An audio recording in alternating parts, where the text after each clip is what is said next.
Still dancing to the music of Encanto. What is up, rock stars? Welcome back to Live at the Roxy on this Wednesday, November 17th, where I am on cloud nine over my screening last night. Listen. I've gone to some good movies recently. I've gone to some not so good movies recently. And then there is a movie in a category all on its own. And that movie is Encanto. Come on. Who would have thunk? Who would have thunk that a Disney animated film would be my favorite movie of the year so far? Who would have thunk? Not this girl. Y'all know. Number one, I love animated movies, the Disney animated movies. I love Pixar movies. But typically, I'm like, okay, it's a good movie, or okay, I see what this is like, so beautiful for children. And this movie is the one of all the movies of this year that brings me to tears. The story, the songs, the voice actors, whole thing, the whole thing. I have to talk about Encanto today. It's the only thing I want to talk about today. I cannot recommend this movie enough. I'm so excited that it is coming out around Thanksgiving and then the holidays so that people can go see this movie and hopefully feel what it is that I felt, which was like, I don't want to leave the seat. I don't want this experience to end.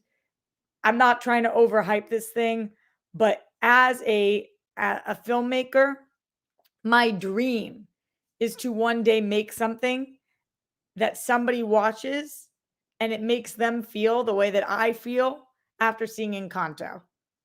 That's what I want. I think every filmmaker aspires to have people see what it is they created and feel how it is I'm feeling now, which is just so inspired by this beautiful movie, so in awe of the way that it looked.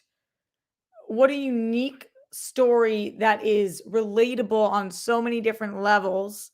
And I'm going to break all of these things down. Obviously, this is a spoiler-free review. However, it's not like we're talking about Star Wars right now. You know, it's not there's not some major spoiler for this movie, but it is a spoiler-free review because I know that you guys have not seen the film. But wow, should you? Send in your questions, comments, concerns about Encanto or anything going on in your life. Streamlabs.com/Roxy Stryer. Just so you guys know, for tomorrow's show, I'm probably going to be up at a little bit of a later time because I'm doing this thing with Winston. But there's a possibility I go up right at noon. So I'll keep you guys posted on Twitter and whatnot about that. Friday, I'm not here because I'm going to be flying back to the East Coast. And then Sunday, I will be back with you guys for another show.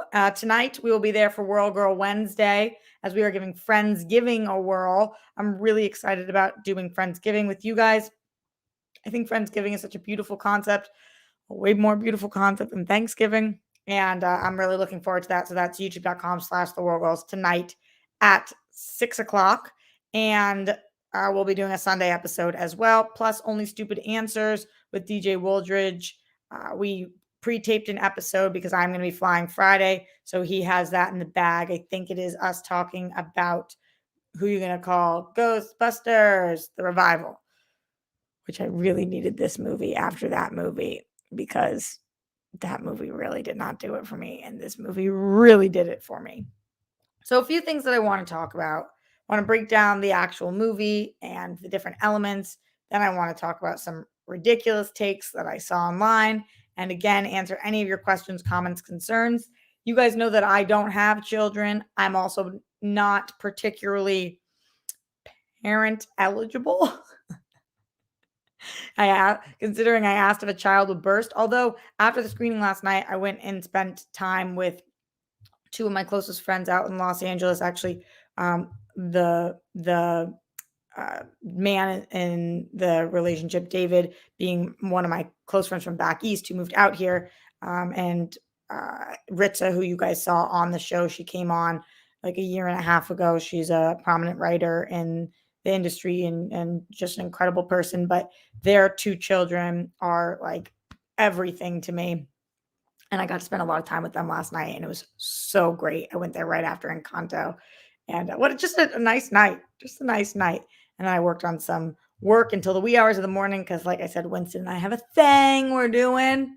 We're doing a thing tomorrow. So anyway, the whole point of that being that I'm not parent eligible, but I feel like if you have a kid, it is your responsibility to show them this movie. If you have a child, it is your obligation to show them this movie because that's how important I think the messages in here are and how beautiful they are. If you are an aunt or an uncle, if you have nieces or nephews, if you are a grandparent, if you just have a friend that's on the struggle bus, whatever it is, I think that it is your job to take people to see this movie, including yourself. And if you need something that hits you in the feels, it's this. This is it. So let's break it down further. In the meantime, though, I want to get to any of your guys' streamlabs.com/Roxy Stryer. I can tell that this isn't necessarily the Encanto audience, but I'm not the Encanto audience. And yet, here I am only wanting to talk about Encanto. So in the streamlabs.com/Roxy Stryer, Glenn Caesar says, hello and happy World Girl Wednesday, Roxy, and all your nicknames, well wishes, and thank you for hanging out. Peace, bunnies, hugs, and good stuff to you, Grammy, Papo, and your dad, Jet, Sky, and all the rock stars. Be most excellent to yourselves and each other. I hope you continue breathing in golden sparkles, bring in love, and blow out stress and yucky energy with each inhale and exhale to break apart, remove all types of energetic blockages so you attain balance. Be brave, be you, be awesome, because you are. Roxy and rock stars who show up to give their support whenever, however they can. Thank you for being a friendly support and pillar of strength for the people around you. Everyone who's battling, keep fighting. You're a winner. Winner chicken dinner. Every win for you is a win for all. Your story is important, deserves to be seen and heard. Being so unselfishly loving and supportive of others, including strangers, whether it's on the internet or not, as well as being kind, caring, and fully unique. All of those are messages in the movie. Make you humane, worthy, and a warm mini fireball.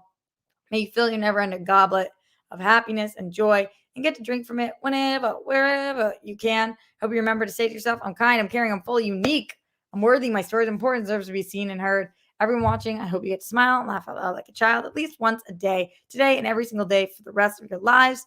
You glow in your flow and radiate because you're this says you're remarkable. You're remarkable. It's like remark and kale. A necessity and an inspiration of hope. I like kale. Think we mean remarkable, but hey, I like kale. Maybe I am remarkable. We don't know. We don't know. All right, let's get into this. And again, if you have questions, comments, concerns, let me know. In the IMDb, in the IMDb, I guess on the IMDb, I can read you guys what the summary of this movie is. And when I heard this, I was like, okay, sounds fine. So I feel like they are really under advertising this and really underselling it. But this is what it says. A young Colombian girl has to face the frustration of being the only member of her family without magical powers. So that is the premise of the movie, but it is so much more than that. And while the trailers did look good, I haven't seen it marketed that much. And I think they should be marketing this like this is the next Frozen, like this is the next Inside Out. I think this is gonna be huge, at least if people go see it. It comes out on November 24th. It's perfect timing to go see this with your family. It's definitely a family-oriented film, and so I can't recommend that enough. A lot of the actors in this, the voice actors, are voice actors, and a lot of them are not these big A-list names, which is how you know that they are excellent in the film. Stephanie Beatrice, who is an actress that you guys know from Brooklyn Nine-Nine or Short Term 12 or In the Heights. She also has done some voice work for Lego Movie and other different things, Bob's Burgers, a ton of other voice work, and her voice is incredible in this. She is so great.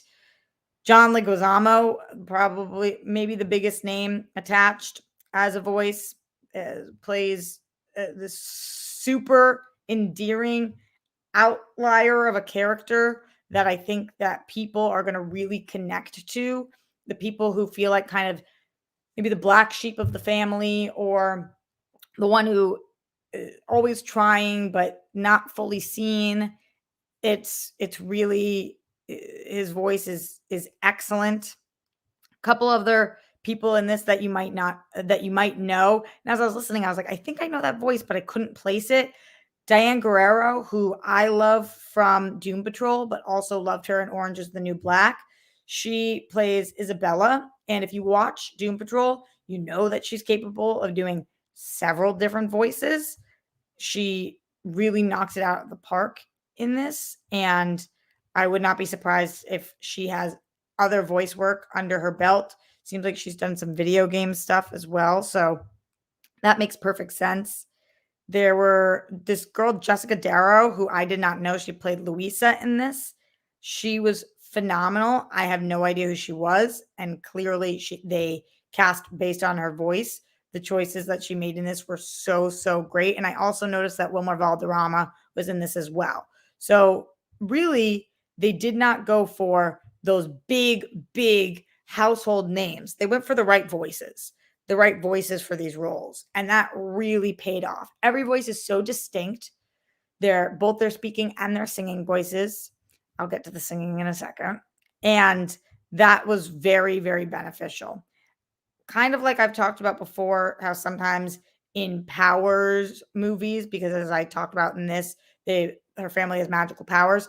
In Powers movies, sometimes powers kind of blend together. Each member of the family has a very distinct, unique set of powers.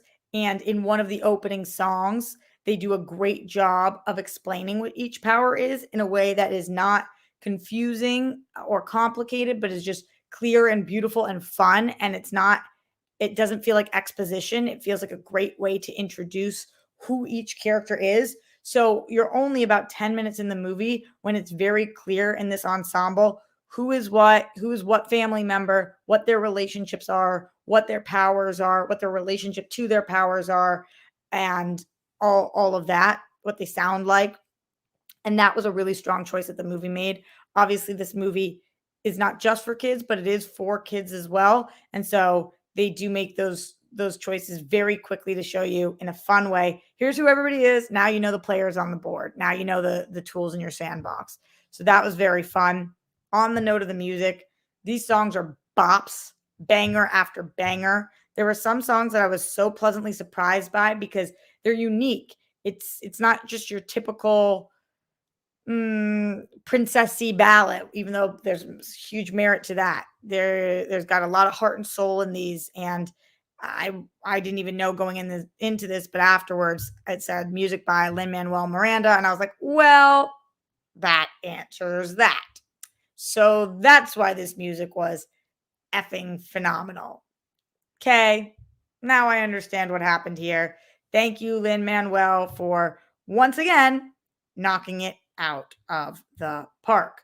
Also credited as a composer is Jermaine Franco, who I don't know well, but it says she's known for Little, which was a movie I actually really liked, and Tag, and was on the soundtrack of Coco, and remind me to get to my thoughts on everybody asking if this is like Coco in a second. So the music is ridiculously good. It was catchy on the first time around. I'm still not sure which my favorite song is, which is probably a very good sign. I also don't know which is going to be the one that really takes off, which is also a good sign because there's so many. I'm like, oh, it could have been, there's this really strong girl in it. It could be her song that does very well. That opening number, like I said, is fantastic. There's a lot of great choices here. Oh gosh, if I could watch this again right now, oh boy, would I. like really just want to watch this again in this exact moment. If you have questions, comments, concerns, thoughts on Encanto, or anything else that I'm talking about, please send in your streamlabs.com/Roxy Strider, just support in general, so that I know that you guys want me to continue doing movie reviews for movies that aren't necessarily in my wheelhouse, things like Encanto that I'm going to see, so that I can tell you guys whether it's worth your time or not, especially around the holidays when there's going to be a lot of things coming out and not everybody is made of the big bucks. Luckily, I'm in a position where I don't have to pay for these movies when they invite me. And so I'm happy to continue going to these and telling you guys, this is worth your time. This is worth your money. This is not necessarily. And so this one, really, really into, very much so into. All right, continuing on talking about a couple of other things. I know I just briefly talked about how I want to touch base on Coco. I don't understand why everybody's asking if this is like Coco. I think that it has, without saying this to offend anybody who's asked this, because I understand it can be coming from a place of ignorance, but I think that question has racist undertones. I don't understand why anybody's asking if this movie is like Coco. I don't get the question. Why does everybody keep asking on my Twitter and in the chat and whatever it is? Why does everybody keep asking if this movie's like Coco? What is the correlation that that both of them have Spanish speaking characters in them? I don't really know. I don't really understand. They're Coco is a Pixar movie. This is a Disney animation movie. They don't visually look the same. They don't even close to follow the same storyline. Coco is about a little boy and his family and Day of the Dead. This has nothing to do with that at all. And so, I don't mean to sound harsh, but the reason it's bothering me so much is because what are Hispanic people only allowed to get one animated movie? And that's just like, we're going to compare everything to that movie. But I'll tell you guys, the real reason it's bothering me so much is because I saw this review on Rotten Tomatoes. So immediately after I saw Encanto, I went to Rotten Tomatoes to see what the Rotten Tomato score was, because I was like, this has to be 100%. I can't imagine somebody not liking this. The second this critic screening finished, everybody was clapping. Like, and that never happens. Everybody started clapping. And I saw that it had a 91% on Rotten Tomatoes for the tomato meter with 34 reviews. And I was like, okay, so somebody had to have given this a rotten. Who was it? And I looked, and it's Roger Moore from Movie Nation. And this is what Roger Moore said.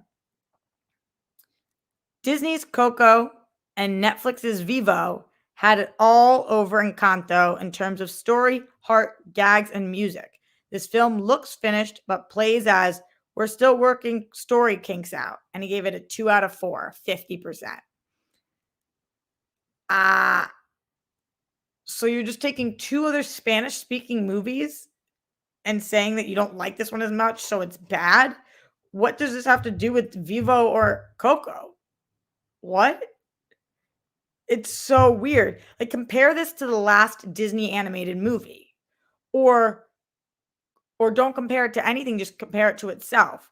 But for people who are like, well, it's not Coco, okay, but they're only allowed to get one. Like, it's a really weird, it's a really strange question. It's a really strange question that I'm just not understanding why people's minds are correlating Coco and Encanto. It and still not saying that everybody asking it has ill intent. I just uh, yeah. And yeah, like Silu's saying Vivo and Coco are Mexican and this is Colombian. So they're not even the same. It's not even the same country. And I didn't see Vivo, so I don't know how that movie was. I heard not the greatest things. I didn't see it though, but I did see Coco. And if you guys want the comparison from just random apples and oranges, one movie to another, I liked Coco. You guys know I did. But to me, this movie wipes the floor. I mean, this movie is so good. So good. But I think that this movie is better than Wreck-It Ralph. I think this movie is better than Frozen. I think this movie is better than Frozen 2.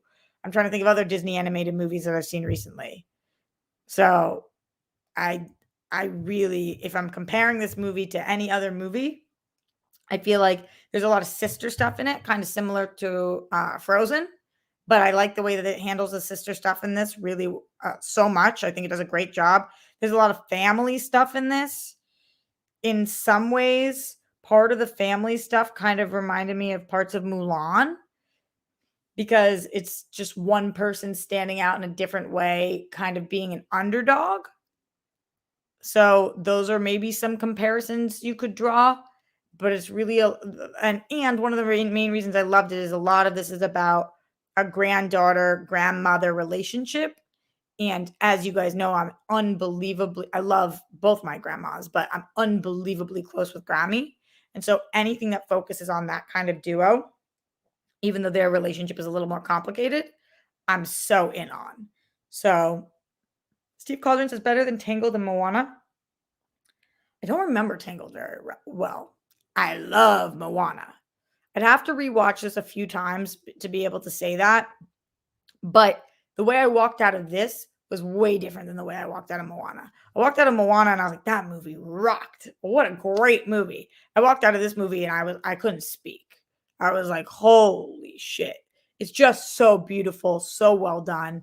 I think that the music in Moana might be a little more catchy. The music in this is catchy too, but I think everybody walked out of Moana and was like, I've been standing at the edge of the water. And you walk out of this and it's like, that was such a great overall movie. But I don't know. I think the Moana soundtrack is one of the greats. So if I'm comparing those, tough call. Definitely think it's probably better than Tangled because I don't even remember Tangled that much. Ryan Payne is better than Raya and the Last Dragon. I really liked Raya and the Last Dragon. Oh my God, this was much better than Raya and the Last Dragon. And when I say better, I mean for me. I don't necessarily mean a better made movie because who am I to say who the better animators are or anything, but for me, this movie landed so much more. Some of the lessons in this are lessons I feel like I need to relearn as an adult about what your strengths are and what you can bring to a team when it's not obvious what you can do and how to stay positive when things are upsetting around you. I saw this GIF today or this meme today that said, what makes a boat drown is not there being water outside of the boat. It's when water gets inside the boat. So don't let the things outside of you drown you by letting them inside. And I felt like there was undertones of that in this movie, very much so, that there's a lot going on and how you handle things and how you internalize things as opposed to just taking on everybody else's emotions. It's just so many incredible lessons. And it looks so cool. Like the animation in this was just flawlessly stunning. Let's go into the Streamlabs, see if you guys have questions in there. Streamlabs.com/Roxy Stryer. All right. In the Streamlabs, we've got Glenn Caesar who said, Roxy, kale is cool if you're into vegetables, but no, I meant to say you're remarkable. A necessity and inspiration of hope. I don't have kids either, so I guess I'm not parent eligible either. LOL. Regardless, I'm all about Encanto and here for it. Glenn, you're going to love this movie. Apollo 3JP says, as a full-blown Colombian, I think people are asking if it's like Coco in that both highlight Spanish-speaking cultures. That could be it. Doesn't mean they're racist. I so didn't say that they are racist. I said the question has some racist undertones. Both are animated films, both from Disney. Like, it's easy to see the connection. Come on. Apollo, that's totally your prerogative to feel. There's so many people in the world speak Spanish. One of these is Pixar. One of these is Disney animated. One of them is about Colombia. One of them is about Mexico. One of them is about a holiday. One of them is more of like a fantasy. They're just, I think once you see the movie, maybe it's because I've seen the movie, but once you see the movie, I'm like, I don't understand how this question could be asked because The stories, there's nothing similar to them. There's nothing similar. Jimmy Nails in the Streamlabs, streamlabs.com/Roxy Stryer says, I love Stephanie Beatrice. I would watch her do anything. Well, you got to listen to her do this. I think Disney made a huge mistake not casting her as She-Hulk. Oh, interesting. Was that on the table? Love to you and the rock stars. Thanks, Jimmy Nails. Appreciate you. Also, Jimmy, you rock. Also, Apollo, where have you been? I feel like you've been MIA. Working? How's it going? How is it going? All right. Any other questions, comments, concerns about Encanto or anything else before I get out of here? The World Girls are coming over early today. We got another meeting going on. And I'm going to try and stop by our mailbox. We'll see if I'm able to do it. It's sad to hear Encanto should be in theaters during Christmas, says Ryan Payne. What's sad to hear? I think Thanksgiving is a perfect time for it, especially everything going on with Christmas. Oh, Steve Calder says Encanto only has a short 30-day theatrical window. It will be available on Disney Plus by Christmas. That's kind of cool, though. I do think that this is one of those movies, if you're not feeling comfortable going to the movie theater yet, although I want everybody to support this movie, but if you're not comfortable because of COVID purposes, I totally understand. And I do think that this is the type of movie that you could put on your TV, watch with your family, cozy up, have some popcorn, and it would be such a beautiful experience as well. Obviously, theater makes everything better, but or even if you don't have family, you're watching this by yourself, and if you just want that inside your soul touch you, make you think kind of thing, I can't recommend this enough. I definitely am super duper into this. All right, looking for any last minute Streamlabs questions, comments, concerns, thoughts, support. Shout out to those who have given support in the Streamlabs today. You guys are amazing. Support has been woof recently going into this holiday season. Y'all must be struggling. I totally get it. Jimmy Nails, Apollo 3JP, Glenn Caesar. Thank you guys for the love in the Streamlabs. Y'all are great. Also in the Streamlabs coming through from the Zen one himself. He says, may you breathe in more golden sparkles of love as you inhale and blow out stress and yucky energy whenever, wherever you need to in each of your days, your weeks, months, and even your years. Remember, we're all still alive, so be you, a sparkling diamond, sparkling diamond. May you fill your never-ending goblet of happiness and joy and get to drink from it whenever, wherever you can. I hope you remember to say to yourself, I'm kind, I'm caring, I'm fully unique, I'm worthy, my story is important, deserves to be seen and heard. I'm saying it, Glenn. I'm saying it because of you. I hope you live in serenity. Ooh. And actually get to see, feel, or perceive the yellow and green colored energies and sparkles of happiness and joy manifesting in your day-to-day life today, in each of your days, your weeks, your months, and even your years. Thanks, Glenn. Appreciate you. Another quick thing I wanted to mention about this movie before we get out of here is that I love looking up the creative teams behind movies. So just so I know. And the director or one of the directors of this is Jared Bush, who I only heard about because I tweeted out how much I love this movie and he quote tweeted my tweet. And so I was like, I want to look into more about who Jared Bush is because you guys know I don't follow animated movies that much. And I was like, oh, okay. So what you're telling me is that Jared Bush wrote Zootopia. Jared Bush also wrote Moana, which is the other one that you guys had asked me about. Yeah. So homie's a big hitter. Like, how are you going to write Zootopia, Moana, and Encanto? I mean, it's good. That's really good. So just a name to put on your guys' map or radar in case he was not already. Really, really good. Also, Charisse Castro Smith co-directed this. And I don't know Charisse, but as a producer, writer, and actress, she's done a lot of cool stuff, including stuff on Raya and The Last Dragon, Haunting of Hill House. So it seems like a good team. And Byron Howard, who worked on Tangled, Bolt, Zootopia, Brother Bear, and a lot of other things as well. And it's just like, man, How do these people have so many good ideas? So many good ideas. Really incredible. Just really, really good. Why is everybody talking about Koi Pond? Happy for Koi trending with the Spider-Man trailer. Oh yeah, that's so great. Super great. Go Boston. Woo woo.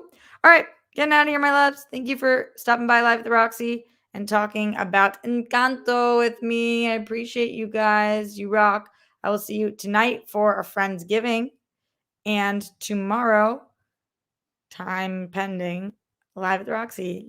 I was going to say later, but first, stay safe, stay sane, make your bed, put down the toilet seat and lid. We don't want those flumes. Don't drum with the Holocaust. Oh my God. You guys watching this fucking Kyle trials. Ugh. Jesus Christ. Brett Miles, Jonathan, the rest of the cops that killed Breonna Taylor, all three of them for killing Breonna Taylor. Much love to all of you guys, and I will see you tonight. Later.